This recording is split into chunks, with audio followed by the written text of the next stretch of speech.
Good afternoon. I'm Trista Keaton, and you're watching The Source. Today's Source will feature an interview with Dean Marcus Hayes of the Creative School and Warren Whitesell, Assistant Vice President of Facilities Management. We also have a feature on the Greencastle 5K.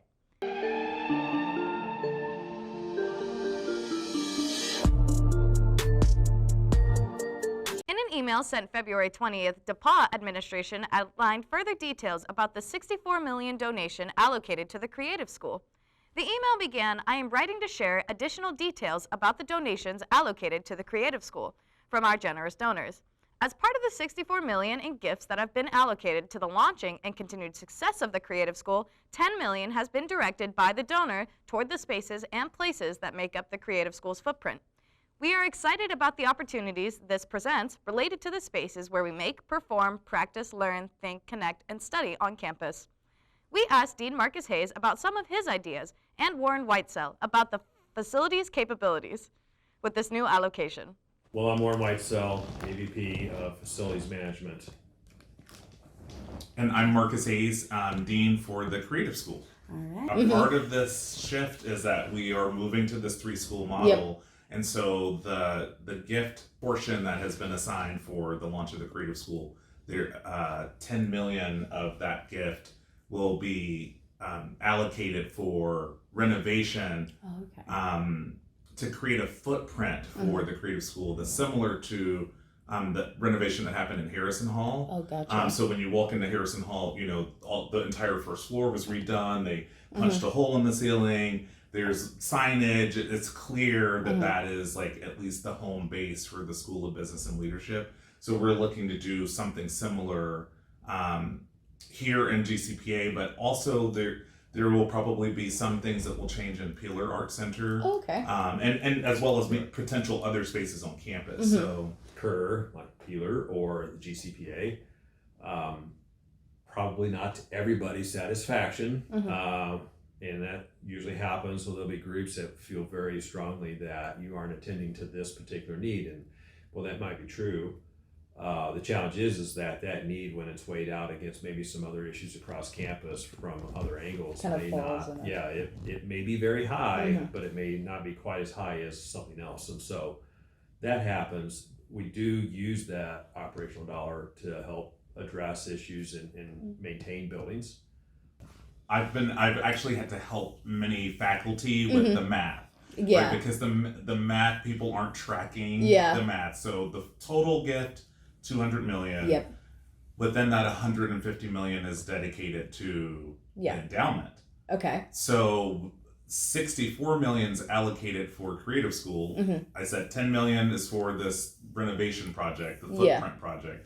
But then the remainder of that is also endowment. Oh, gotcha. So You're just pulling from. We have to tease all of that apart. Okay. Yeah. So that, and many people have been confused. Yeah. It's like, no, but the majority of that $64 million is still going to endowment. It would be terrible to create a whole bunch of new stuff and then in 5 years it's all broken and it's all obsolete, it's outdated. Like think about a current 8th grader who's like dreaming one day I'm going to DePauw, and then they show up and it's like, well, the building has been done, but all of the stuff is falling apart. Yeah. Kind of thing. We don't want to create that situation, so that requires a lot of planning on the front end. What do you think, like, the renovation will take place, like, in GCPA first, or do you think Peeler, or? That's to be determined, probably. That's to be determined. Yeah. What typically happens is then you have to do a little bit of sifting, and so you have to kind of sort through and think through the programmatic components of all of the things that we would like to do, the things that are very specific to not only the global strategic plan, but then this particular gift and any elements that are kind of nuanced from that. And then try to figure out, okay, of those things, probably they need to be somewhat prioritized. And then when we sort that out, then that will start to drive, okay, the focus should be on some physical asset that is needful to support that initiative, whatever that becomes.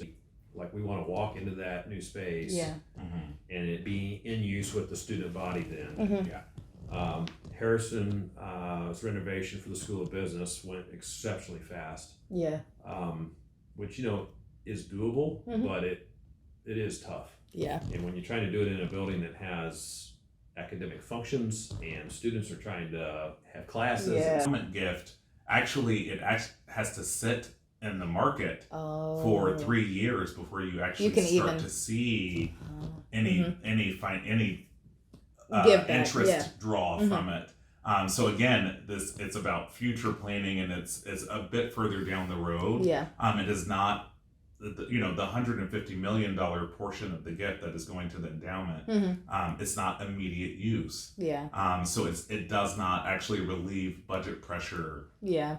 Today, so we're still in a budget constrained environment, which is true nationwide. Yeah. I know of very few schools that aren't facing the same thing. So what's happening at DePauw is not unique, and it's not happening in a vacuum. It's true a lot of places, but I personally feel like the fact that we have a strong strategic plan and we're sticking to it, like we actually utilize it, is helping to make things better, and so we can see a pathway forward in a way that, like, the school that I came from, in some ways they kind of have their head in the sand about some stuff. Okay. And they're not dealing with the pressures that are coming, the external pressures.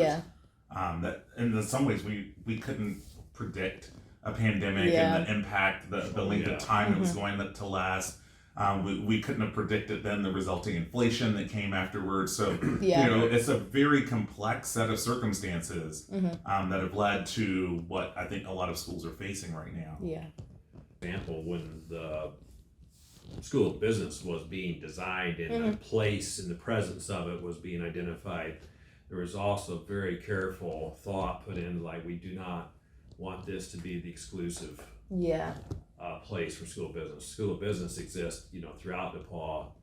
We do need kind of a home, a landing spot for it. We need to be able to identify it, but we don't want those students to think that this is their only building, or others that are not in the School of Business, we don't belong here. So no, you're going to be all over, and it's going to be mixed but I for so long education has been about creating silos and specializing, in the arts especially. I blame Louis XIV because he kind of separated the art forms and created schools for each art form. And then we see specialization, which is awesome.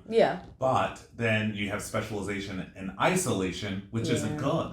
Because it's all still interconnected. We're all still dealing with the same concepts. We use a lot of the same language, so we should also be thinking about how do we bring all of those forms back together. Do you think DePauw is going to be successful in those big mergers, moving together? Of course. I mean, and what's great is that the faculty are they really understand it, and there have been so many examples of incredible collaborations in the arts areas already, and so I just want to see that actually be brought to the forefront. And to be kind of highlighted. Just really interesting courses. I mean, you've not heard my fantasy about creating what I'm calling a yellow brick road. Something with a sidewalk between Peeler that leads over here, that leads cool. To take people on a bit of a sidewalk journey. If you want to know about the creative school areas, stay on the yellow brick road, which then kind of goes with the gold. Black and gold. You see that, but that's just an idea. I'm not married to it, but that would be one way to kind of help people, external people, to say oh, why is the sidewalk painted differently or made of some different material? I even think about banners on lampposts. That this is the creative school corridor, right? That there are ways that we can signal that you're entering a different kind of space. Creative school, the creative school side of campus. But again, it's way too early for all of my French vanilla. We'll get there. Yes. You're just you've not heard about the yellow brick road.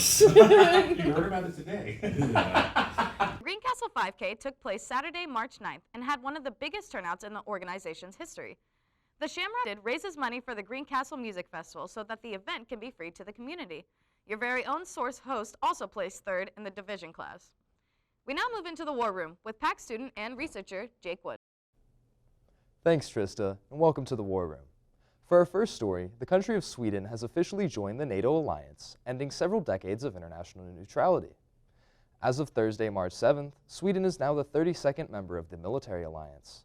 Both Sweden and Finland applied to join NATO following Russia's unprovoked invasion of Ukraine that began 2 years ago, fearing that Russian expansionism would eventually reach their borders.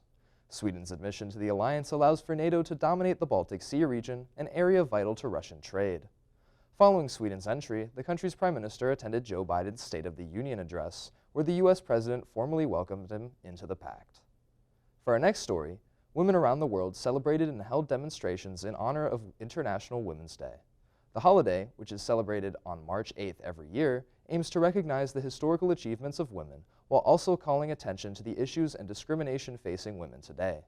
Rallies were held in countries such as Germany, Ukraine, Pakistan, Iraq, Japan, and Indonesia to commemorate the holiday and draw attention to women's rights issues. International Women's Day was adopted formally by the United Nations in 1975 and had its origins in the labor movement of the early 1900s. Since then, the day has served us to remind us that women do indeed hold up half the sky. That's all for the War Room, and be sure to follow us on all social medias at D3TV to stay updated on the real news.